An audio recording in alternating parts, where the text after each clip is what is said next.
Well, hello, boys and girls. Here we are back in the basement again. We're back in the basement. Got my my full gear on, looking freaking styling for you guys, cause it's all for you. I'm doing the NHL playoff series of each team each. You know what I'm talking about, for the love of God. There's 8 games, 8 series. I'm doing my projection on all of them. I already did 6. Now we're on to the Anaheim Mighty Ducks. Or Mighty Ducks. I still call them the Mighty Ducks, for fuck's sakes. You know what? Why did they take the Mighty away? I mean, they took the Mighty Anaheim Ducks. Why? At least they were Mighty Ducks. Now they're just freaking Ducks. I have a very hard time picking Anaheim to win anything because of their freaking name. That same as the Penguins, actually. It shouldn't be Ducks and Penguins in hockey, for the love of God. We support pants-free living here in the environment. Make sure you should all be pants-free right now, because we don't want that restriction. So I'll wait. If you haven't already. I don't know why you wouldn't have, but okay. Here we go. Let's get out of here. Anaheim San Jose is the game that we're doing. Anaheim this year, I'll tell you what, it's been a story of inconsistency. So much so that their general manager actually said it himself, and actually said he wasn't going to give up prospects and picks based on the inconsistent play that they had this year.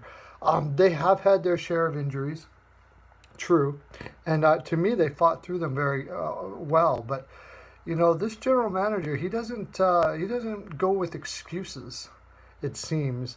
Now, I don't know. He could have just been saying something like that, but honestly, there was nothing out there for him. He felt, but he wanted to get them motivated. The last half of the season, they played okay. Getzlaf, Kessler, and Adam Henrique should be a very good top three centers. However, Ryan Kessler has this year been sort of almost a shadow of his former self. Adam Henrique probably is going to have to fill in the left-hand side unless Nick Ritchie can pull things out. Raquel Getzlaf and Corey Perry is a fine line. Corey Perry, to me, has slipped a lot, but he's still a number one right winger. But when you get into Kessler, Nick Ritchie, and Jakob Silfverberg as your second line, I'm sorry, I don't like it. You got to put, I think you have to put Adam Henrique, who can play on the left side, by the way, on the left side on that line to bring some balanced scoring. That would mean putting Chris Kelly or Antoine Vermette in the third spot with J.T. Brown or Andre Casse. You know what? Now that I say that, yeah, Andre, you want to put, I think I'd put Casa, I think that's how you say it, Casa, up on the second line as well. And Silfverberg has really kind of pigeoned himself into a third line winger, but a darn good one at that. So you could put Silfverberg, Kelly, or Vermette, which I don't really like that. They should have went and got some more depth up the middle as far as I'm concerned. Now you could put Henrique there, but like I said, you're going to be putting Ritchie on the left side, and I don't like it. So you put Kelly and Andrew Cogliano on, or Jason Chimera on the left side. That's not a third line that screams awesomeness to me. And when you get down to the fourth line, let's say you put Vermette on the fourth line with either Cogliano, Chimera, and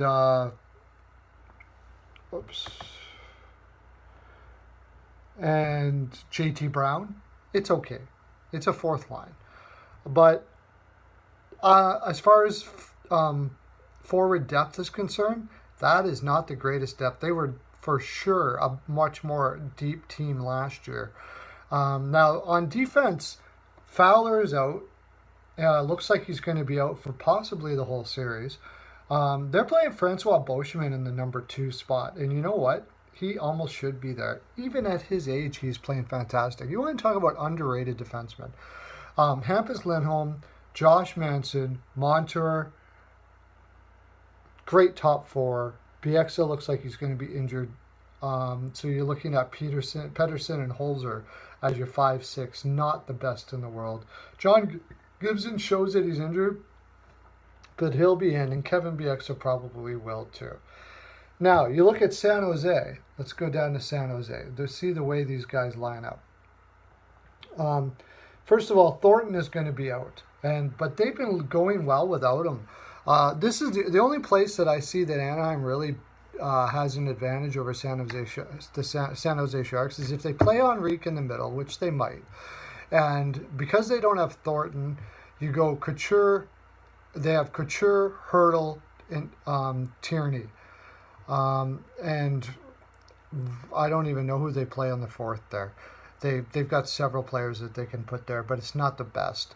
But on the left-hand side, you have Kane, Labanc. Ever since they brought Kane in, this team has been freaking rocking. And with Kevin Labanc, Meyer, and Bodker mashing with Yannick Hansen on the fourth line, possibly, or maybe even put Eric Fehr there.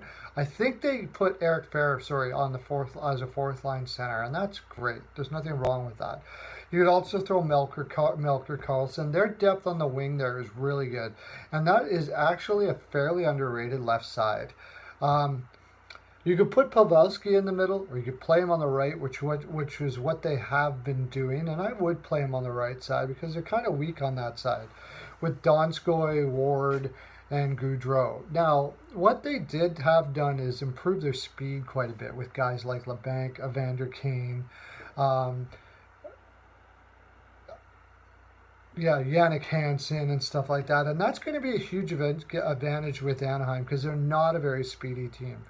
On defense, Brent Burns, Marc-Edouard Vlasic, Justin Brown, Brendan Dillon is a very underrated top four.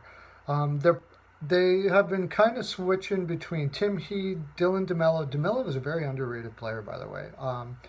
And I think that is not a bad defense at all. It's not as good as Anaheim. I would say Anaheim has the top-end better talent, but for depth-wise, I'd actually take San Jose. And then you have Martin Jones versus Gibson, kind of a wash.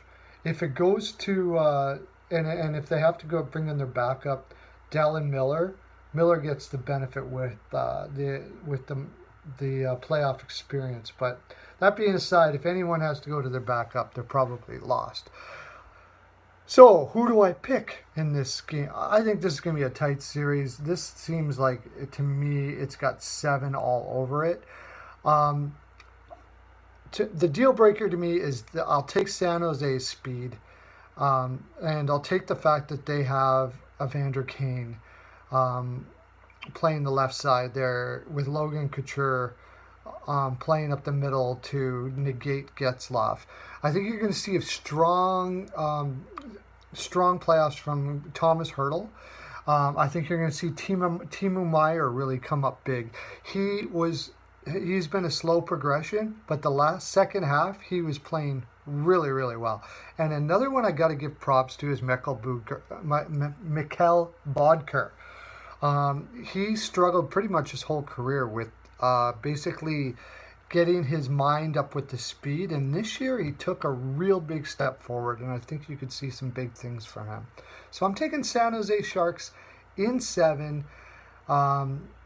Basically, just simply because of team speed. I like their team speed more. And I also just like the whole feel of their team ever since they got Kane better than what I see in Anaheim. I don't know. I've always questioned Getzlaf and Perry's leadership. And that's probably what's tipping me over too. That's my full 42, boys and girls. That's all I have to give. Hit that subscribe button and ding the bell and get yourself a vat of Jaime's Body Lube and a My NHL Pearls of Wisdom necklace. Helicopter to your door and signed by moi. Have a great day. Lots of love to ya.